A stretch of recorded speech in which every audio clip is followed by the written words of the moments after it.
Welcome to the Rose Show podcast. Welcome to Don't Lose Your Chips, trend, fed, and market talk with Blue Chip Larry, also known as Larry Tentarelli. Thank you for joining us this evening, everyone. We hope to make this space educational and lots of fun. Quick disclaimer, please do not construe this as investment or financial advice. I'm Rosanna, your host. I'm an options trader and investor. I've been an entrepreneur and investor for a long time, over 25 years, focused in equities, real estate, and businesses. I'm currently CFO of an international manufacturing, distribution, e-commerce business, and CIO of an investment holding company.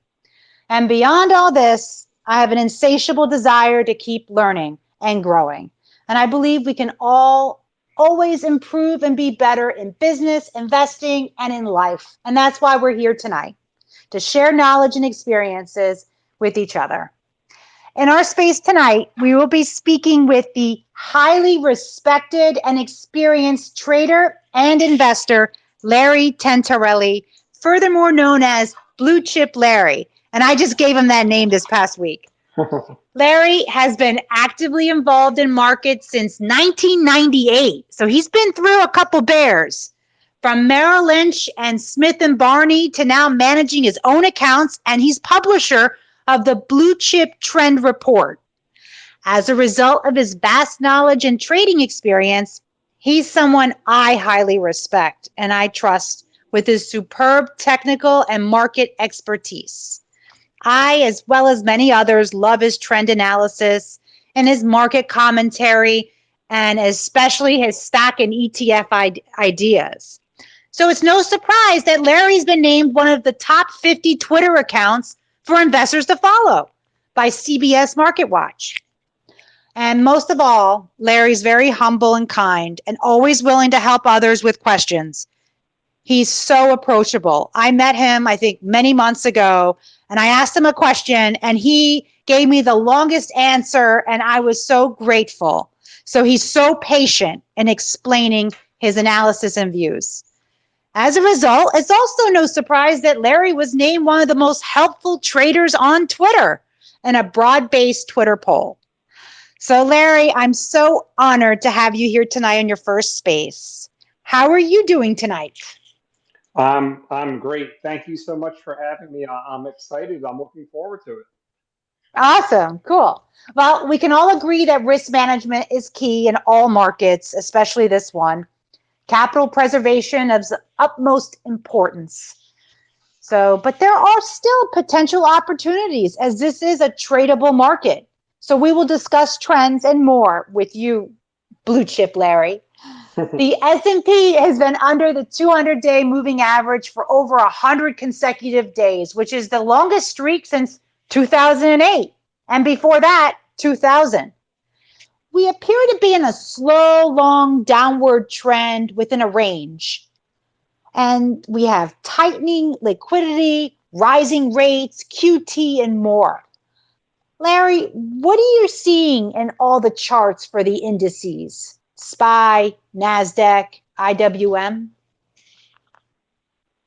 So what I see right now, I'm positioned very defensively, as you know, because you and I have had some conversations. Right now, the indices are in a primary downtrend below a declining 200-day moving average. So I do think, as you said, I think there's a lot of stock specific opportunities. There's about 200 or so large caps over the 50-day moving average. But as far as the indices themselves, I'm very defensive here.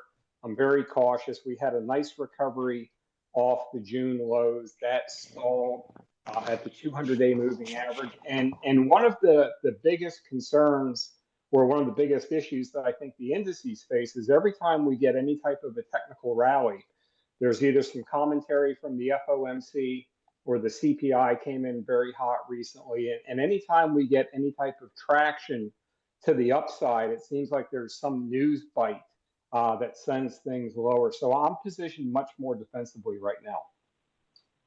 Makes sense. It's true. We can't seem to get any traction to break out of this range on the upside. Do you think we could possibly make new lows below the June low? Are you It's anticipating possible. anything like that? It's possible. I've got some put positions. I've got some Nasdaq 100 puts. I've got some crude oil puts, and it's really more just of a hedge right now. So I will say there's a couple positive things. So I'm just looking at the S&P 500 chart, and I'm looking at bond yields, and bond yields have been obviously a key factor. Bond yields put in a recent high in mid-June. They started to pull back and head lower, and that coincided with a pretty sharp move in the indices. So right now, 10-year U.S. Treasuries, the last I looked, the 10-year bond yield is at 357. So it's higher right now than it was in June, but the S&P 500 is still 200 points above the June low. So there's an interesting divergence there. There's a lot of weakness in the mega cap stocks. So Microsoft, Google, Facebook, they're all making new 52-week lows. So there's some divergences out there. So I'm more cautious. Is it possible that we make new lows? It could be. When I see Microsoft make a new low and I see Google make a new low. But then if you take a look at Tesla, Tesla's over the 200-day moving average. It recently tested a multi-month high. So I'm positioned defensively in the indices. I'm holding a few long stock positions right now, and I've got a few that are on my radar screen if we can clear the FOMC. But as far as the indices themselves are concerned, they're a little bit weaker right now. Well, we can't wait to talk about what you have your eyes on, and I'll be on a little later in the show. Okay. But yeah, I saw that Microsoft just hit a major oversold level. Is that correct?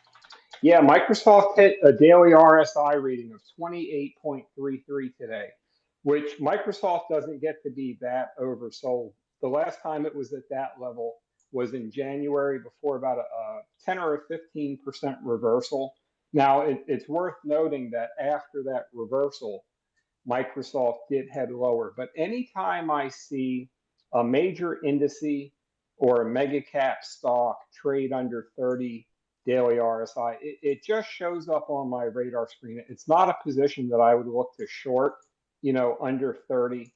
And it shows up on my radar screen just to be on the lookout for a potential counter trend reversal, but it's not anything that I'm looking to buy into right now. Interesting. Yeah, when we see the leaders get to that point, it's very concerning. Do you think we are in a range bound? It seems we've been stuck in this range, a large range, for quite a while. As far as the indices go? Yes. Yeah, really 4,200 has been the level that I've been watching on the S&P for a few weeks now, and we failed right at 4,200 going into the Jackson, Wyoming meeting. So as far as the indices go, right now, just when I look at the chart, 3,800 to 4,200 is a pretty wide range. We're just above 3,800 right now. So yeah, it could be range. I'd rather see range bound in the indices than see new lows. But from just from a basic trend perspective, it's just a weaker chart right now. But here's the thing: markets aren't fully oversold according to the oscillators or RSI. But if for some reason the market responds positively to the FOMC decision, and I'm not predicting it, but the markets do whatever they do. If for some reason the markets respond positively, then 3,800, I think, becomes a more important support level.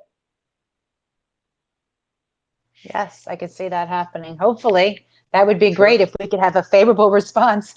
And then sentiment has just been so negative. So hopefully we will get that type of upward movement.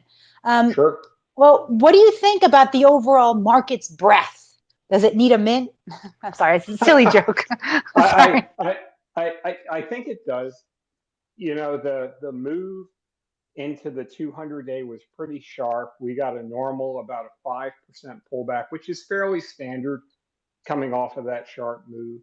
But then with Powell's commentary, if you look at the S&P chart, the S&P reclaimed the 20-day, and it looked like it was ready to fill that gap and move higher. And then with Powell's commentary, the market didn't like it and headed lower. So there's just, if we're just talking about the indices themselves are not my favorite place to be right now. So I don't have any index positions other than the triple Q puts. And I really, it's a small position I have in the triple Q puts. And it's really just a hedge more than anything else, because I do have some open long stock positions, but I'm a little bit tired of the rug pulls.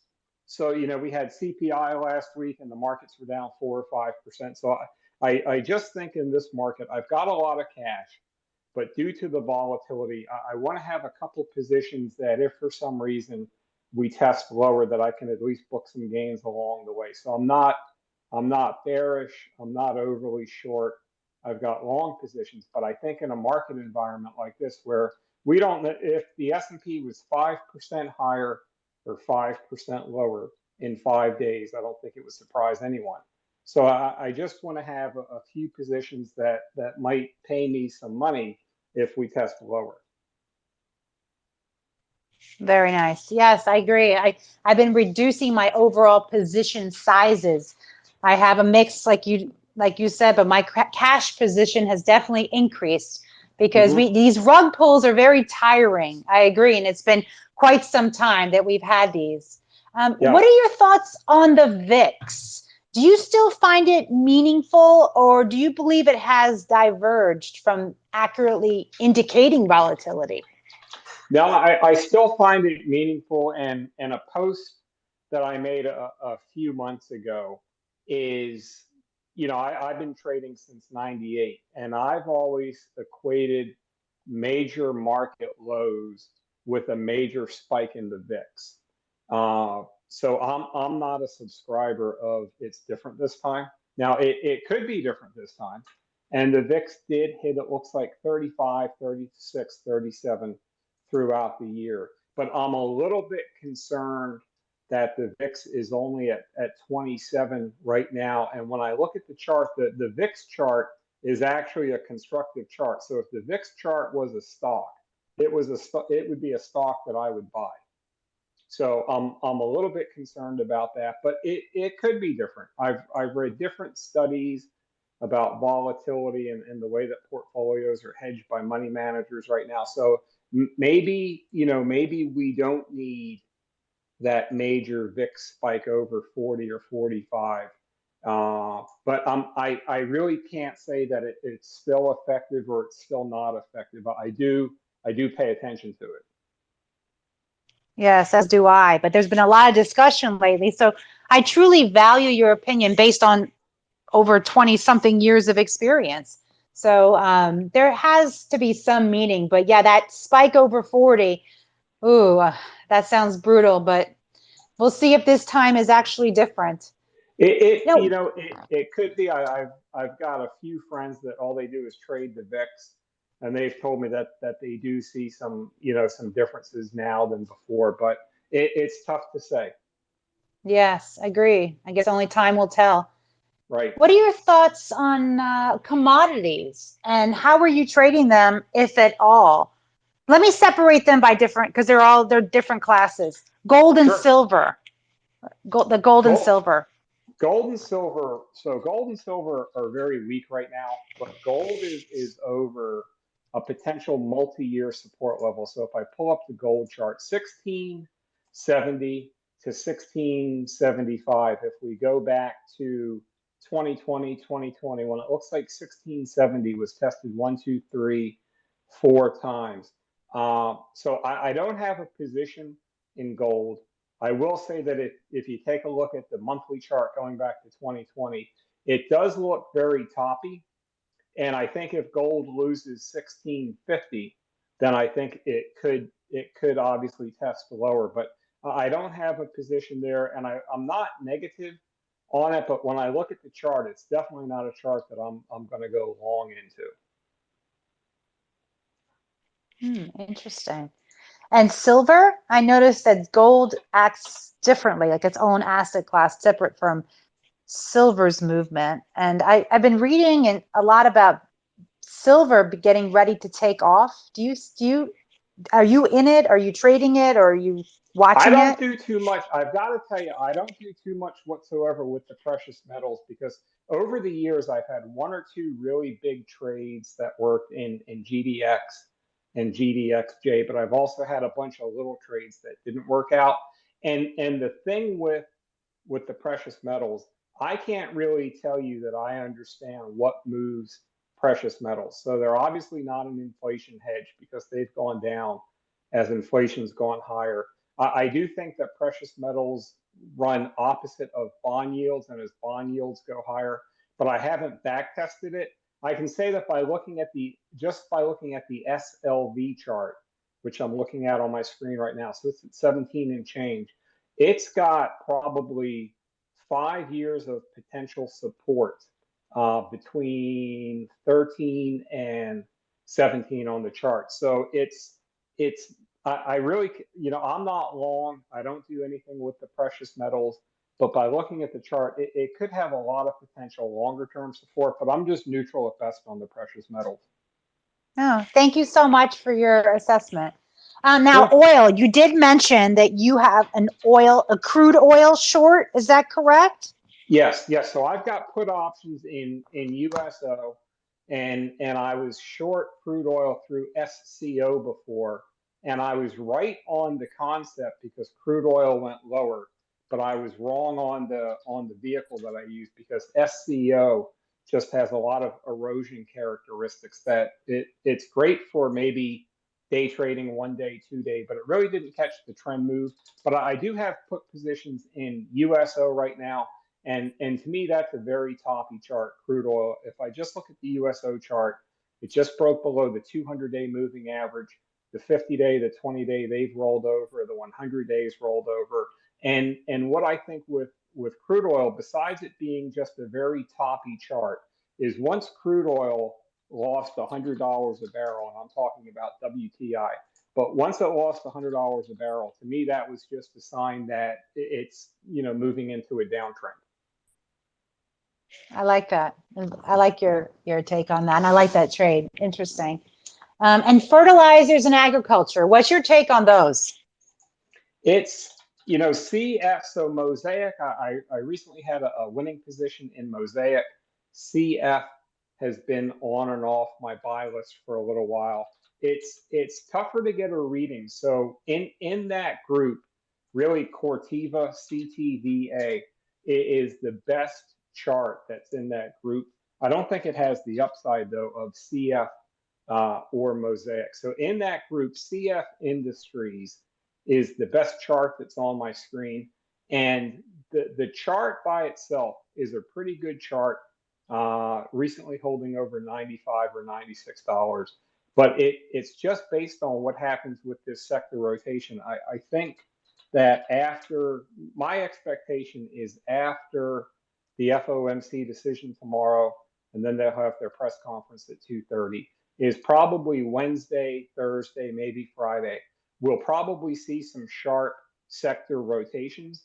I just couldn't tell you which ones are going to be higher and which ones are going to be lower. So, ag could be higher, or, it could be the ag stocks, it could be tech stocks, it could be ARC, low volatility. I expect rotations.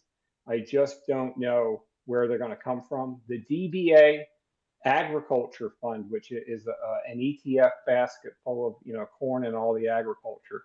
It's okay, but I would just say the whole group is really neutral. But CF Industries is really the stock that's on my screen for a potential breakout. Yes. That's the multi-billion-dollar question, I would say nowadays. If we knew which sectors we would be rotating into next. So I Sure. appreciate your assessment. I actually have CF diagonal long calls, a position in that, small, very small, because everything in this market, I try to reduce my position sizes significantly. So I just have a small position in CF. I thought that was the best of the breed, with the It most really is. upside. It's got a rising 50-day. It's got a rising 200-day. It's over the top. of a pretty good support base.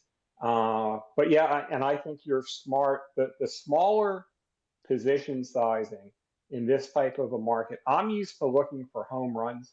So Yeah. I'm a trend follower. I've got a 3 to 6 month, time frame or longer. So I'm usually looking for, 20, 30, 40, 50% moves, 100% moves. I can hold a stock for a year or longer, but this just hasn't been that market.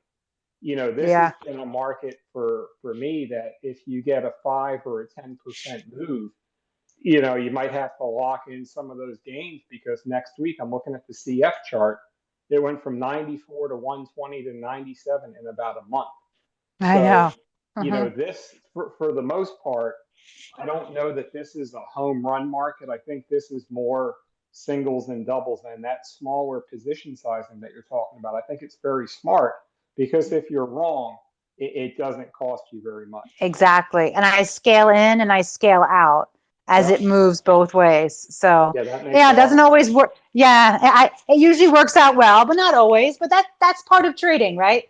Sure. So yeah, Larry, you always talk about stock selection being of utmost important. And Hmm. especially in this market right now, not all stocks are trending lower. I agree Right. with you. So we need to be very meticulous in our selection because there are quite a few like nice wins lately, I have to say. So, Yeah. what criteria do you use for stock and ETF selection regarding like fundamentals, charts, sentiment, etc., like option flow?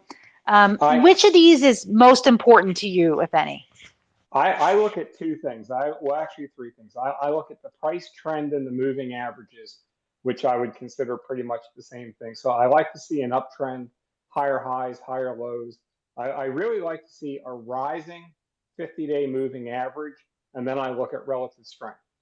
But those are really the two major factors that I look at. I use some very short-term oscillators for entries and scaling, but the key thing that I want to take a look at is where is the stock on the chart. I'd like to see it at a minimum over a rising 50-day moving average. And then all other things being equal, I'm going to go with the higher relative strength stock when I can. What about earnings and fundamentals? Do you look closely at the 10 Qs? No, I don't look at a 10Q at all. No, I don't. What I will look for, I will look at a company's sales growth. I like to see higher sales growth. I like to see higher earnings growth. But at the end of the day, if the chart lines up correctly, then I won't pay attention to too many other things. Interesting. Great. And you said your usual time frame is 3 to 6 months. Is that correct? Yeah, my historical time frame for winning positions is generally in the 3 to 6 month period. If I get into a position and it starts to work, I'll hold it for longer. I think I held Devon Energy recently for about uh, 8 or 9 months or so. A lot of it has to do with the market. So if I get into a position and it starts to work, like Devon or Chevron, or I was in the energy stocks for about a year and a half. So I'll scale some gains on the way. But yeah, I can hold for a longer time period. Now, if it's a market like this, I've had, unfortunately, stops get hit. You take a position, and then a week later you get stopped out. So this has been a much more volatile market. But yeah, if a position is working for me, I've got no problem holding it 3 to 6 months or longer. I love it. See, that's what I love about these spaces and speaking with such highly experienced traders who've been trading since the 90s. You've been trading for such a while, and we can compare each other's strategies and get new Sure. ideas. And that's Yeah. what I love about this is that, we're all traders here and investors, most of us, and many are just learning, but it's just wonderful just to compare notes with each other. So this is great. Thank you so much. Um, Now, what type of stop losses do you usually use for your positions? Are they tighter now during this market? Are they just a standard number? Do you vary them? It varies. So when I first started, I first started rules-based trading probably in '07 or '08 is when I really started to get dialed into, I wasn't just going to shoot from the hip. So I used to start with ATR, average true range, and I would just run a two ATR stop. And the reason I did that was because ATR is just a fixed number on the screen. So every stock or ETF has an average true range. So I could just say, okay, two ATR, set my stop. But the problem with that is ATR, the volatility ranges can be so different that I might take a position in a low volatility stock in the past, and I might have had 15% of my money in it. And then a high volatility stock, I only had 3%. So I moved more to a fixed range. So for my longer term trend following positions, right now my stops are generally 10 to 12%. In the past, in a lower volatility market, they'll be closer to 8 to 10%. And for shorter term positions, like I just took a SPY position a few weeks ago, and I think I had a 4% stop to start that position. In this market environment, for what I'm planning to be longer term positions like Tesla, Chevron, this solar ETF position, I'll generally run about a 10% stop. But if I take an ETF position, if S&P or Triple Q gets oversold and I decide to take a position there, I might run a 3% stop. It either has to work right away or I'm going to get out of it. Nice. Remaining flexible is key always. Now, the ETF for solar, it's TAN, correct? TAN, yes. That's the one you're in. In my opinion, I always like to say it's my opinion. In my opinion, that's the best one. And I've been a trader in renewables since like 2020. So yeah, TAN, in my opinion, is the best one. There's PBW, I think. I think that's another one. Right. Yeah, but for me, it's not as preferable. So TAN would be the one. So nice. And my next question is, do you trade mostly shares or do you also do options trading? Mostly shares. I do very, very little with options. I've got a couple put positions right now, and that's about it. That's about it as advanced as I want to get. I just have the puts because when I take a put position as a defensive hedge, basically what I do in my head when I take the position, it's going to be smaller, but I just assume that it's going to expire at zero. And if I make money, that's great. I'm going into it to make money. But when I take the position, I assume that it could expire at zero.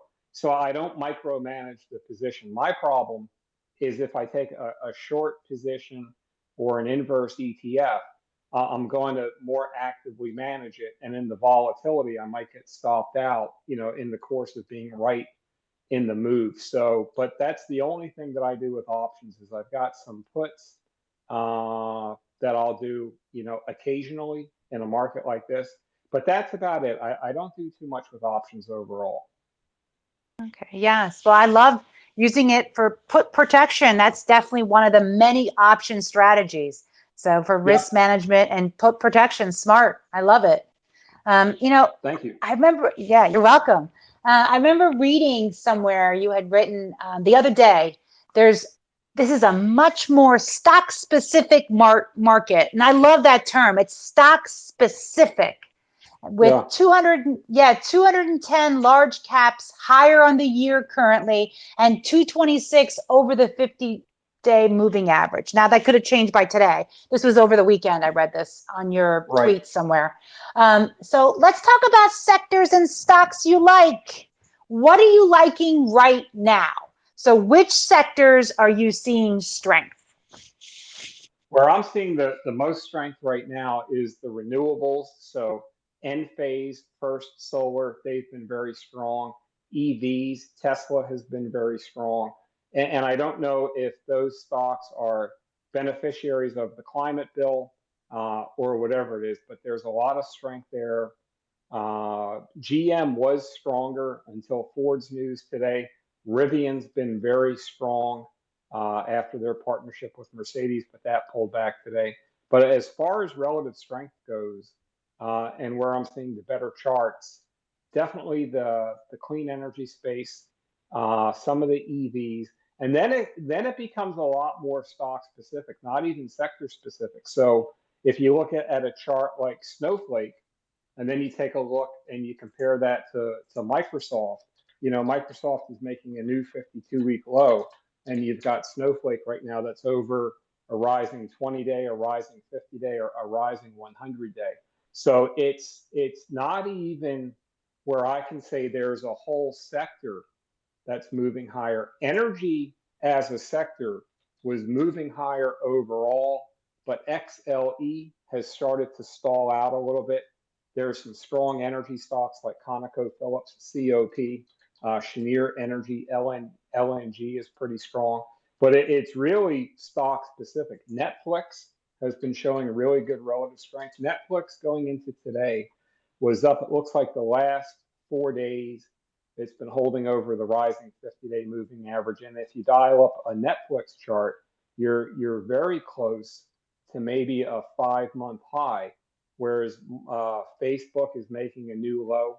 Google made a new low. So it's not even where I can say it's sector specific. The Pinterest chart, PINS, that's got some nice, looks like a possible rounding base bottom. But that's where Starbucks is a very strong chart. So SBUX, and that was our chart of today a few days ago before it broke out. But Starbucks, when I take a look at it, 90.79, that's about at a 6-month high right now. It just cleared the 200-day, rising 20-day, rising 50-day. So the restaurant group overall and consumer discretionary as a sector has surprised me with how strong it's been, because the media is banging the drum on the recession headline, and they might be right. That it could these things take time. A recession might not pop up tomorrow night, but it could pop up. But consumer discretionary travel stocks have been acting really well. So it's really chart by chart. Exactly. Yes, it seems that way. Are there any sectors that you have on your avoid list that you're seeing not many to none stocks emerging Yes. from them?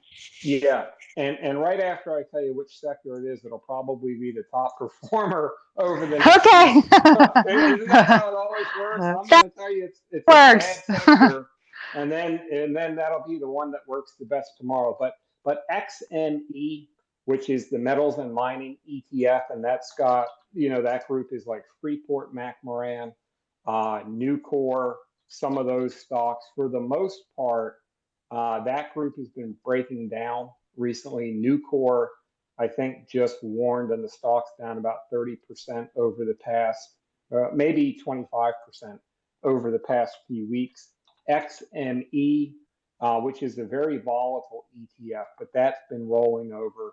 Now, the thing with this is, because sector rotation is so sharp, is those stocks could easily be the best performers over the next week. If you look at a chart like Tech Resources, which has been on my screen for a while, that's a stock that can easily move 15 or 20% in a short period of time. But those charts, to me, there's so much volatility in that group that it's just a tough group, because I use stops all the time, and the volatility there is just really sharp. But that would be highest on my list of what I'm not putting money into right now.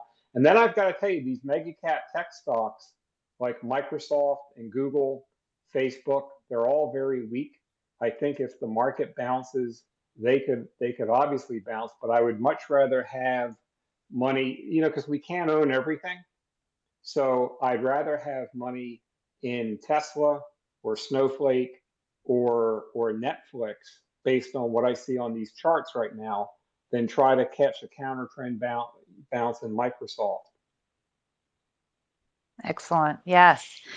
When you said consumer discretionary stocks have are looking pretty good. Some of them, Yeah. retail sales, the consumer discretionary. Are there any particular ones that you think? You said Starbucks. Any Star other ones? Starbucks is The the one that restaurant. Hmm. Starbucks is the one that's highest on my screen. Oh, Lululemon, LULU, yes. that Hmm. was showing some nice relative strength. It broke out after earnings over the 200-day, and now it's been consolidating. It's got a rising 50-day moving average. So I've got that on watch. The problem right now is with everything pretty much pulling back in the sector rotations, a chart that looks good today could look really bad on Friday, and a chart that looks bad today could look really good on Friday. So, Yes. Hmm. I've got a watch list, and I've got, as far as my potential buy list, I've got Starbucks, I've got Pinterest, I've got Snowflake, but there's no way to know what those charts look like by Friday. The good could look bad, and the bad could look good. Agree. Things change every day. Sure. It moves quite quickly. Would you say that it seems that Google doesn't look as good as Snow? And I noticed you compared these charts. I loved your tweet about that. You have Hmm. Snow versus Google, you have Tesla versus NVIDIA, and it shows Snow is going up and Google is going down. Tesla is going up, NVIDIA is going down. Do you think these could possibly be the emerging new leaders? Yes. Yes, I think that. So I learned I broke into the stock market in 1998. So I got in just in time to in 99 I was a genius because everything I bought went up. And then in 2000 I was the opposite of a genius because everything I bought went down. And what I learned, and I posted this a long time ago on Twitter, is that if you look at the leading stocks in the Nasdaq 100 back in 1999, 2000, you had names like America Online, JDS Uniphase, and you had a lot of stocks that are gone right now. EMC, Sun Microsystem, these were stocks that back in 98, 99, all you had to do was just every day just buy those stocks and you were guaranteed to make money. And these were companies, EMC, I think was might have been $100 billion market cap, but data storage was going to take over the world. JDS Uniphase, fiber optics was going to take over the world. I think JDS Uniphase is down 98% since then. EMC's gone. Sun Microsystems is gone. Now, I will say this. I don't think Apple, Google, Amazon, or Microsoft are going to go away anytime soon whatsoever. I don't think that's going to happen at all. I think they all have dominant positions. But I do think that there's going to be companies that come out of this. Snowflake might be one of them. And there could be a bunch of these little software companies, whether it's Global E Online or Toast or some of these companies that, right now aren't major companies. But keep in mind, Apple back in 2002, 2003, Apple was not, it was considered an also ran. So I do think that there will be some new leaders. But I don't think that Microsoft or Google or Amazon is, going away anytime soon. Agree. Apple, I think that's like a staple at this point. I mean, I think everyone has the Apple phone and Apple everything, the whole Apple world. So I've got to tell yes. you, this. Back then, back in the day, right? So Nokia was the only stock you needed to buy was Nokia, and you would Yeah. just make money in the handset sector. And then there was BlackBerry, which was research in motion, but they missed the boat, and then Apple took everything from them. I've got to tell you this: Yes. my whole family uses Apple, and we won't buy anything else. I was an iPhone, uh, whatever. I didn't have one forever. I'm like, I don't need an iPhone. And then my daughter let me use her phone. I was like, wow, this is the best thing I've ever used. So we're an Apple family, and we won't buy anything else. Yes. Well, there you go.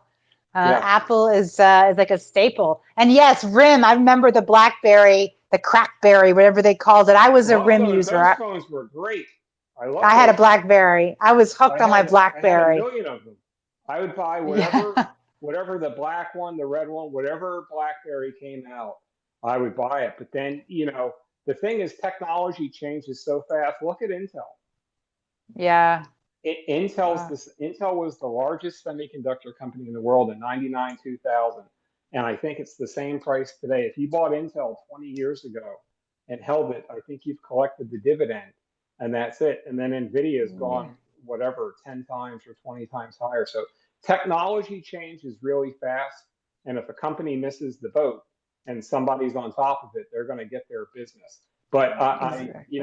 I don't think I do think that Google, Amazon, Apple, and Microsoft are dialed in, but it doesn't mean the stocks can't go lower because it's based on liquidity and it's based on the market. There's a difference between Exactly. how good a company is, how good their product is, and what the stock does in the medium term. Because Microsoft is just as good of a company today as it was at $320 a share or whatever it is. But the market's changed, so the company and the stock price are two different things. Absolutely. Agree. I mean, it can diverge when the market runs up and it can diverge when the market runs down. And it does not mean the business itself has changed. It's just the market, the buyers and sellers, and, it's liquidity and all those you mentioned. So Yeah, agree. yeah. Yeah, I remember trading RIM back in like 2005. I've been trading since about dot com time. And Oh, great. yeah, yeah, I was a Straight RIM, up. I was big. Yeah, I was big into RIM. I remember I made good money on it, but Oh, yeah. yeah, I was a customer and a shareholder. So Same I thing here. remember That those days. stock went straight up for a while, and Yeah, it was just a moonshot. yeah, I remember those days. And speaking of those days and 2000 and 2008, with your vast experience, do Ugh. you believe some of these stocks can weather the bear market? Or do you think we'll see capitulation before we can truly begin a recovery like in the past? I can't say because I don't want to get too locked into a preconceived notion and then, miss what's happening on the screen right now. Uh, so it's tough to say. My experience has been, and I posted this before, in the 2000, the 02, 03 lows and 08, 09. There was like a pretty big washout in the market, but not every market's the same. So I don't want to say that because we haven't had what I consider, like in December 2018, there was a big waterfall washout, high volume, just SPY just fell off a cliff, and then it reversed higher. But I don't want to get too locked in and say, the lows are absolutely in or the lows are absolutely not in. I don't want to get locked in. I'm going to be much more defensive right now, but I'm just going to react to the charts. So, most of these charts that we've talked about right now, I'm not going to buy Microsoft or Google or any of those stocks tomorrow, but I might buy Netflix over the next few days, or I might buy Snowflake, or I might buy Starbucks. So it's tough to say. The other thing I think that people need to keep in mind is this has been a very difficult year in the markets. But if I dial up the computer real quick, it tells me that for large caps, it tells me that year to date, even though this has been a really, really, this has been the toughest market that I've been in since 2008. And I've been in a lot of markets. But as bad as the indexes are, there's still 204 stocks that are higher year to date. So, I don't want to say that all stocks are bad if the index is bad, but, I don't know if there's new lows or not. Thank you. None of us know.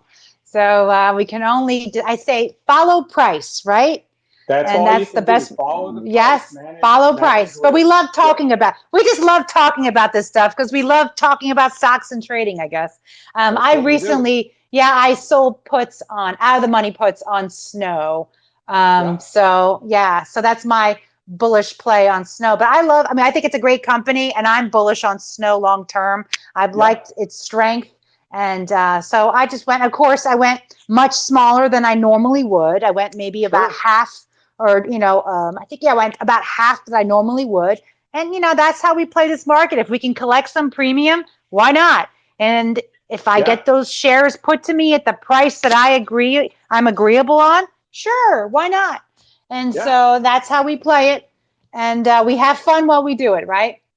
Yeah, sure. So, I mean, there's two, when I look at, because what we all know about Amazon, right? We've all heard about Amazon if you bought it 20 years ago, but everyone, we want to find the next Amazon. And when I look on the screen at some of these stocks that are down a lot, there's going to be some long-term winners. Like I think, and I don't know any more than anyone else does, but I think Shopify has a pretty good business. The stock's down from 176 to 30. Now, it doesn't mean that Shopify can't go from 30 to 20. But I think if we look out, whatever, 2, 3, 5 years, I think Shopify has a pretty good business that's unique from a lot of the other, because there's a lot of these cloud companies. I couldn't really tell you the difference between what, 10 cloud companies do versus the other 10. I also think that I think Roblox has a pretty good, niche market that they're in, but I can't buy the stock at 36 because if the markets stay lower, it could easily go much lower. But do I think that 5 years from now, Roblox has a little bit of a corner on their market? They do, but I just can't tell you, if the stock is going to be $10 higher or $10 lower in the next 3 months.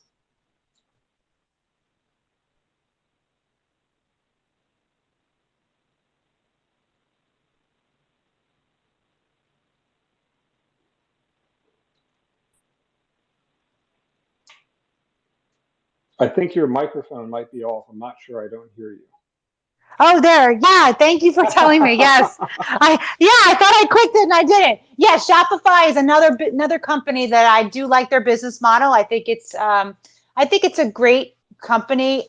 They've had a lot of pressure as of late, as well as other companies, but I do think that they could have some upside in the future. So I sold puts, out of the money puts there as well. That's another one that I did. I did quite a few. I spread my seeds around, I go and I sell a few here and there. I do a little bit everywhere. And then I like to sell within, I do like 2 to 5 weeks, something like that. And it's good premiums. When the VIX is high, you have higher IV, you have, so you have higher premiums. So I like to sell premium.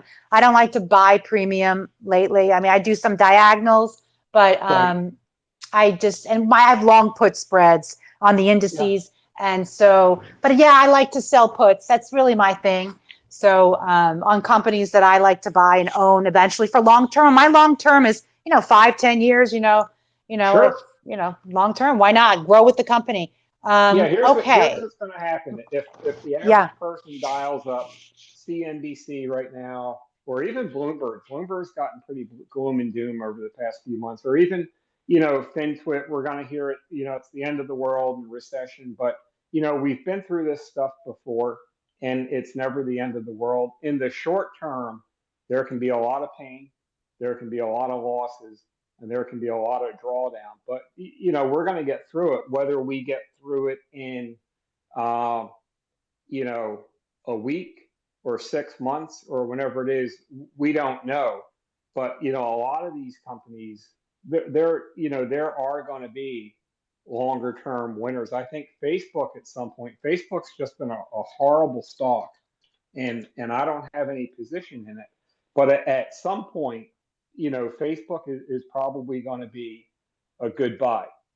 Maybe it's a good buy right here at 146, and maybe if we take a look at it in 6 months or a year, it's $200. I don't know. Maybe it's $100. But these companies aren't going to.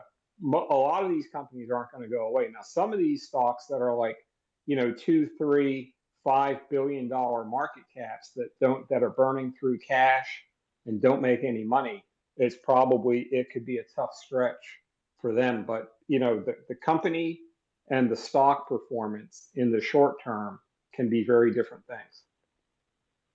Exactly. I agree. And I'm really into fundamentals myself. So I always look at the free cash flow margins. I want to make sure that they are at least keeping their margins or raising them during these inflationary compressing margin times. And then I always look for earnings growth and those kind of numbers. I like to Yeah, look at the numbers. I'm a math person, so I always like to look at the numbers. So it's very sure. interesting. And with Meta, I have to say, I have to credit them with restructuring and changing their name and their image and trying to be ready for the metaverse. So they Sure. could be ahead of the times. They could be well positioned or not. We just don't know. And that's why investing is speculation and risk. So, but Yeah. it's very interesting play. I have no position in Meta, but Right. it is something to watch and very interesting stuff. So I was going to So, ask you if you thought that this bear was getting ready to hibernate anytime soon. it's I a know good it's a question. tough question. It's a tough question to answer, but just from your experience, you've lived through several bear markets. So in 2007 and 2008 was scary. I mean, I remember that, Oh yeah. and, people, the whole financial system was collapsing. I mean, people there was fear everywhere, but we got through it. And Hmm. we had an amazing bull run for I think 13 years or something. We had the most amazing bull run. Sure. So, times are going to get better. And I'm very positive and I look forward to that. But do you think that this bear is going to hibernate anytime soon? In your personal opinion? Here's something that I posted on Twitter before, and I didn't make a lot of friends with it, but my experience has been having gone through all these bear markets, and even in 2018, which wasn't really a bear market, but it was a quick drop, is that the low was put in when the Federal Reserve took their foot off the gas. So in 2002, I think they cut interest rates almost down to zero. Every time that there was a major low, so 2002, 08, 09, I think at the end of 08, they started QE. 2018, they had hiked about 7 or 8 times. And finally, Powell came out and said, okay, we're not going to hike rates anymore. So every major low that I've been through coincided with some help from the Fed, whether they were cutting interest rates, pumping QE into the system. We saw that in 2000. And right now, unfortunately, they're not. And that's why the market, when Powell came out August 26th, I think it was. And you see, here's the thing. Powell hasn't really said anything different. The Fed has said for months that they're going to be aggressive and they're going to do whatever it takes to bring down inflation. But after the one FOMC meeting, he kind of did waffle a little bit, and he said that they might slow the pace of rate hikes. And I don't think that was the message that he wanted to send, because the message I think that they want to send is that they're going to keep hiking until inflation comes down. So to answer your question, I don't want to predict what's going to happen in the market. I'm going to stay with the charts, but the fact that the Fed is still hiking aggressively, I don't think it helps. But there's also the other side of the coin is at some point the market is going to say, okay, they've done enough hiking, maybe they'll back off. So you know I can't. All I can say right now is I'm about 80% cash right now. So I'm very defensive. I'd love to see the markets go straight up tomorrow and keep going from there. But I'm positioned just a lot more defensive. I think if Powell came out and said, okay, we're done, then I think, buy as much as you can buy all at once. But other than that, I I love that just think, approach. here's the thing. They've been hiking for, a long time now. And the last I looked, the Cleveland Federal Reserve, so they've got a real time inflation forecast, which has been pretty accurate. And they're right now at 8.19. So the Fed is hiked basically from zero to tomorrow. They're going to be, I think, 3% or something like that. And inflation really hasn't come down too much. Now, it could drop like a rock. I mean, we could open up the Cleveland Federal Reserve one day, and they can say it's going from 819 to 750, and then it probably sparks a pretty big move in the stock market. But for right now, I'm just staying a lot more defensive. If I'm going to be wrong, I would rather be wrong and have my cash and have to figure out how to get reinvested on the way up than have too much in the market on the way down and want to know where my cash is. Agree. I love it. Well, that speaks volumes that you have 80% cash. And I Yeah. agree completely with you. I mean, I always watch the Cleveland Fed. I think they're spot on. Their core CPI for September is 6.64. That's their prediction year over year, and the 0.51 month over month. So that's higher. So what they're showing us is that these rate hikes probably will continue, especially when we have Yeah. Powell from Jackson Hole saying 3 lessons learned from the high inflation of the 70s and 80s. And I remember he said it's their responsibility to provide low and stable inflation. Avoid entrenchment is number 2. And I believe in that. It's so important that people do not accept high inflation as the norm and base their household and financial decisions on it. And it also affects wage and price settings. So that is Yeah. very important. And then, third and most importantly, he said he's going to keep at it until it's done. So if we're They seeing have to. Cleveland, yeah, and if we're seeing Cleveland Fed saying next month core is higher, even if it were the same, then to me, it just seems that he's going to continue. And when he said in that speech, and I have to tell you, it was an 8-minute speech. I read it about 3 or 4 times. I analyzed it. I even did the bullet points and I tweeted about it. It was Yeah, an I easy saw it. read. It was only, It was good. yeah, thank you. It was an easy read. Only 8 minutes. Not a big deal. I'm used to reading legal documents and everything. That's part of my Yeah. background. But anyways, long story short, I'm not going to get into that. But yeah, he said, at some point, as the stance of monetary policy tightens further, he will slow the pace of the increases. There was no mention of a pivot or a pause. Now, anything can change, and I'm very flexible. But from what if I had to guess, looks like we're going to continue. Plus, the Fed terminal rate, I think, went up to 425 now. I think 425. And that's actually the next question we're getting into, because tomorrow is the Fed meeting and the decision, the big announcement at 2 p.m. So now we see the Fed terminal rate 4.25 to 4.5%. Now they're saying it looks like 200 basis points is a possibility by the end of the year.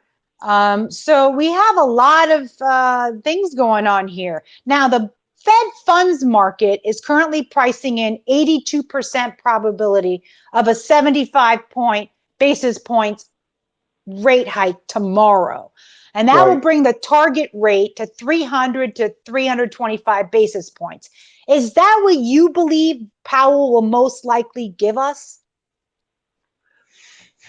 It's a tough question, and I hate to make any of those predictions, but the answer is yes. So I do. I agree. I say yes too. Yeah, I think they'll do 75. And keep in mind, I don't know or want to say that I do know, but I think what None they'll of us do. know. We don't know. We're Yeah. just talking and thinking. Yeah, I think 75 basis points tomorrow is probably what they do. And then it looks like the futures market right now is pricing in another 75 basis points for November 2nd. But yeah, I think it's probably 75 tomorrow, and then he probably keep a pretty aggressive tone, after that. But I think he taught people there, he taught a lot of lessons after that Jackson Hole meeting, because the market really started moving to the upside and he really put the brakes on that. But yeah, I think 75 is probably it tomorrow. Agree. That's what I was thinking since July. And I've been tweeting about this. I've been saying this since the last meeting. It seems that they've been pretty steadfast with their 75. And then Jackson Hole had a very stern tone, very hawkish. And, it's just, to me, confirmed the 75. And now recently people were saying 100 was a possibility. And that, I thought that was probably a little on the higher end. I think they want to deliver an unusually large increase, which is 75. 75 is unusually large. I believe this is the third. Yes. And this is the third time. So I think it fits the bill. If I had to, put my money on something, not that I'm a betting type of person, but I would say 75. We're having fun on space. So yeah, 75. And then I'm thinking 75 in November 2nd. And then I'm thinking, if the data, because they said it's data dependent, if it doesn't change and improve, and we still see this inflation and stickiness, and we still see, remember, jobless claims are lower, the initial and the continuing. So we have a tight job market, which is a positive, which tells the Fed, hey, you guys can do what you want. We have a strong job market, and, retail sales were up 0.3%. So, we have that, and consumer sentiment came in line. So we have lots of positives there. And so they can do as they please. And inflation is number one. Reducing inflation is number one. They're hawkish. Yeah. So we'll have to see his speech tomorrow and what he says and his tone. But I think they stay the course. And I agree 100% with you. Nothing's changed. His tone, they've been hawkish. Their number one goal is to reduce inflation. So we'll see what happens tomorrow. But yeah, that's also my thinking as well. And I was going to ask you, what are your thoughts on inflation and its stickiness? Do you anticipate a prolonged inflationary period, or do you think we're already peaked? Or what are your thoughts about that? Yeah, it's tough to say. I expected that it would be lower than it is right now after all the rate hikes and energy's come down. But there's a lot of components. Energy is a small component. Rent, I think, is the biggest component. There's a lot of services indexes in there. It's like you said, companies are having a very tough time hiring people. I think minimum wage up here is like $15 an hour. And, they still can't hire people. A lot of places are closed on Sundays because they don't have staff. So I don't know what it takes. Crude oil's come down quite a bit. Commodities have come down, but CPI hasn't come down really too much at all. So they definitely have their hands full right now. Agree. And the core CPI is key. And well, shelter makes up about 33% of the CPI. And we see the OER is only biannually calculated, and home prices really haven't come down. And my area, they're still appreciating. I'm here in Long Island, and they're still appreciating in my area, at least. My home value has gone up. It's a tight market. It's very tight, very low inventory. Rents are going up. So to me, and plus shelter is very slow process, at least 5 quarters plus for the data lag. So to me, that's a very sticky part. And that was like where the largest increases were in food and medical services. So yeah, there are a lot of challenges there. We hope for the best, but we prepare for the worst. I guess that's just how we have to be. And we will get through this. And we have gone through much worse. So, there's good times ahead. We just got to focus on that. Here's the nice thing is that once, because you're right, and we will get through this, but what happens is I think, if you've got some cash, when we talk about these stocks, like I think Pinterest was down 70 or 80% and Shopify down 60 or 70%, there's going to be my experience has been the harder that stocks get hit, the sharper the recovery is. And we don't know when the recovery is going to be. But after seeing what's happened to a lot of these stocks, I think that there's going to be, some good money to make on the other side. It's just a matter of staying intact until then, keeping a lot of cash and not riding these stocks all the way down. Agree. And my friend Jessica, I see you out there. She's brilliant. She's an amazing options trader, and she's such an awesome person. So smart. Great. Yeah, she's great. She's awesome, right? Love you, Jessica. Yeah, well, she and I were tweeting today, and we said the same thing. We said, the more they fall, the higher they'll come back.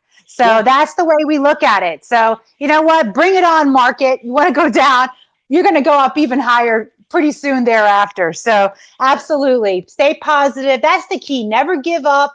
Stay positive because we will recover. It may I take will some say this time. though. I would say don't give up and stay positive, but do it with a lot of cash. Exactly. Exactly. Because I've got some friends and they got caught up in some crypto stocks and some of this other stuff, and Oh my they gosh. called this stuff all the way down, and a lot of these stocks aren't going to come back to their highs anytime soon, if ever. So I'm definitely with you. We're going to get through it. There's going to be some big moves on the other side, but I think you also have to be conservative, adhere to your stops, be sure you've got a lot of cash. If you're wrong, do it small, admit your mistake, and get out and reevaluate. I agree completely. Risk management is number one. Yep. Protect your capital and, don't try to be a hero and try to buy the bottoms or whatever, just Yeah. reduce position sizes, helps remove the emotion and helps, reduce your risk. So Yep. yeah, I agree. Cash is a position and it's much safer than, just holding some of these that may not come back. Agree completely. Yeah. Larry, what is the bond market telling us? You were speaking a little bit about it earlier. What do you think the bond market's telling us regarding equities? So bond yields, my view is that bond yields really drive the stock market right now. And I posted a chart tonight on our members page that the daily RSI for 10-year bond yields right now is 74 and change. So anytime a major market gets to be over 70 or under 30 on the RSI, I pay attention to it. So the last time the RSI was this high for bond yields was June. And then that led to a short-term top, and yields went from 348 to 252. So I think if there's going to be any real reprieve in the stock market, I think that it might need to start with some type of a breakdown in bond yields. Because if bond yields keep pressing higher, they've gone from 252 to 357 in about 8 weeks. So the first thing that I want to pay attention to is to look for a potential breakdown in bond yields. I'm not saying that they will, but if they start to, like we saw in mid-June, then that could take some pressure off of stocks. But I think right now that the bond market is by far, the bond market and the US dollar, and I'm not an expert whatsoever on the US dollar, but those two markets are really driving all the other markets. That's interesting. Are you a buyer of, let's say, TLT or any other treasuries at this time? So in some of my retirement accounts, I bought some short-term treasuries last week, 2 years, 3 years, and I think the yields were like 3.90, 4%, something like that. But that's, it's money that I just had in cash, and I figure if I could grab, 3.90 for 2 years in treasuries, but it was very small, it's not my life savings or anything like that. So I bought some treasuries, but I'm not doing anything with TLT because the TLT chart, you see, the thing with short-term treasuries is if I buy a 2-year treasury or a 1-year treasury, I just hold it for a year and I get all my money back, and there's really no principal risk. With TLT, it could easily go, I'm not saying that it will, but TLT could easily just keep going down if bond yields keep going up. So I think that buying TLT is a lot different than buying, short-term treasuries. Agree with you. Thank you so much. I agree with you. That totally makes sense. Yeah. I'm personally not a buyer of TLT myself right now. And I prefer cash. Yeah, TLT, now that we're talking about it, that's another one. It could just go straight up, but it's not the type of a chart for me whatsoever. It doesn't mean that it can't work out just fine, Agree. but it's a Yeah, bad chart. agree. Yeah, I Yeah, agree. for me. Absolutely. It's just not for me. Also, we all have our particular strategies and styles. So agree. Yeah, I feel the same way. yeah, I could go straight up or, it's just not my play. yeah. So, get on the right side of the markets. So I love when in your Twitter, you have, how you've made some of the best market calls on Wall Street in real time for subscribers and daily readers on Twitter since 2013. And I The agree. You marketing, the made marketing people put that on. I didn't put that on there. I The gotta tell you marketing though, but people it's put that on true. there. But there've been a couple good ones. Yeah, there've been a couple good Yeah, the ones. DVN was an excellent one. And I loved how you sold a lot of your tech in late 21. That was very smart.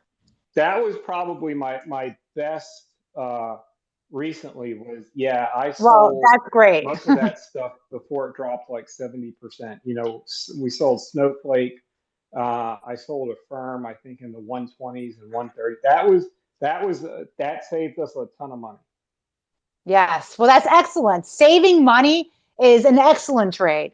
So, Yeah. if you don't mind sharing, Larry, what are your current allocations? I know you told us you have about 80% cash. So, you Yeah. would say your shorts and longs, you have mostly more longs than shorts because Oh, shorts are by your hedge. far. Yeah, but by far, I've got about 20% just in stocks and ETFs on the long side. And I probably have too much cash right now. My target allocation was I wanted to have about 65% cash right now, but the charts haven't lined up. But yeah, I've got 20% long, Tesla, some energy positions. I've got the solar position. Tesla is my biggest position right now, stock position. I've got cash. I've got the smaller, the triple Q puts. And as I said, it's not, I'm not predicting the end of the world with the triple Q puts and the crude oil puts. But by the same token, if for some reason, we keep getting more drawdown, cash is good, but I want to have something that I can actually cash in and make some money on. But I'm not, I'm not bearish. I'm just cautious. I would like to buy some stocks. I'd like to, I think the Pinterest chart is setting up pretty well overall. But if I do buy anything, it's going to be a small, a 2% or a 3% position to get started because I do see opportunity.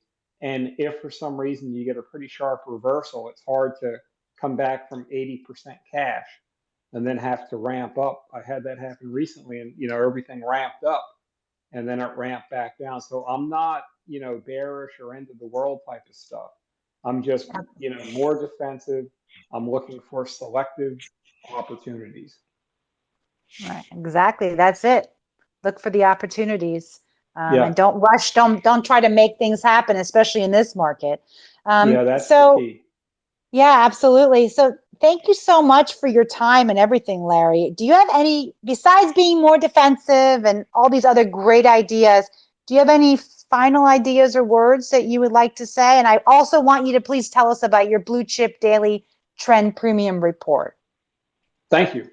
So, yeah, I think, having done this for a long time, I would say that the best thing to do is try to not get overly caught up in the day to day, what CNBC says or what, the hedge fund manager says that, you know, don't get too caught up. These moves and these cycles take some time to work through. The Fed is still doing their thing. So I just think it's still a market to not to try to be a hero. Uh, some of these stocks, and we've talked about there's going to be some big winners, but there's going to be some of these stocks aren't going to come back. So I just think that people need to be really careful. There's some markets where I think you want to try and, knock the cover off the ball. I don't think this is one of those markets. I think it's, be defensive, small positions, try not to overtrade. For me, I'm not buying anything that's making a new low. So Microsoft, I think Microsoft, Nvidia is one of my favorite stocks ever. Nvidia has been one of my best performers over a long time. But I sold it a while ago and then I bought it back, and then I got stopped out a while ago, and I'm just going to let it go, So just because Nvidia was great, for a long time doesn't mean it's going to be great right now. I'm not bearish on Nvidia, but it's important that people don't just buy a stock because it was great 2 years ago or 3 years ago and just think that it's automatically going to come back right away. Makes sense. Wise words. My website, quickly. Yes, please tell us about that. BlueChipDaily.com. It's on my Twitter page, and the website's BlueChipDaily.com. We have a 30-day free trial, so people can join. They get full members access for 30 days. There's no charge. I've got the premium Twitter feed. So I post my best intraday ideas, throughout the day, stocks that I think are ready to break out, stocks that I think are ready to break down. So the premium Twitter feed is pretty good. We post stuff throughout the day. Members get a nightly video. I put together the top 25 list, and we've had some pretty big winners on there recently. Snowflake was a top performer. Tesla's been on there for a while. And you look at Tesla. Tesla gets a lot of, a lot of people don't like Tesla for whatever reason, but it's just a stock and it's just a chart. So I don't want to try to get too caught up in, I've seen people that have been shorting Tesla for like 8 years now online. That's been tough. But, we put best ideas on there, and it's bluechipdaily.com, and that's it. Thank you so much. Your knowledge is amazing, and your experience. Thank you so much for spending time with us tonight. And I just want to close with, I want to thank everyone for coming as well. But as Aristotle said, knowing yourself is the beginning of all wisdom. And we can apply that to everything in life. And of course, the market. You do what works for you. Know yourself. Don't follow others. Now, listen to what we say and learn and grow, but don't exactly do it as we say or as what others say. Do what works for you. Risk management is number one. And in this market especially, reducing position size helps with risk management and helps remove the emotion out of the trading. So just wanted to say those lasting things. Thank you, Larry, for coming and having your first space with me. This has been wonderful, and I've had lots of fun. Thank you to everyone for coming, and thank you so much, Larry. Rosanna, you're the best. Thank you so much for everybody for listening in. And Rosanna, you asked really great questions. I had so much fun. I always like to talk about stocks in the market, just like you do. But thank you so much for having me on. I really appreciate it. Thank you. Take care. Have a great night, and we'll see you in the market. You too. Bye-bye. Thank you for listening to the Rose Show podcast. Please visit rosannaprestia.com for more episodes. See you soon.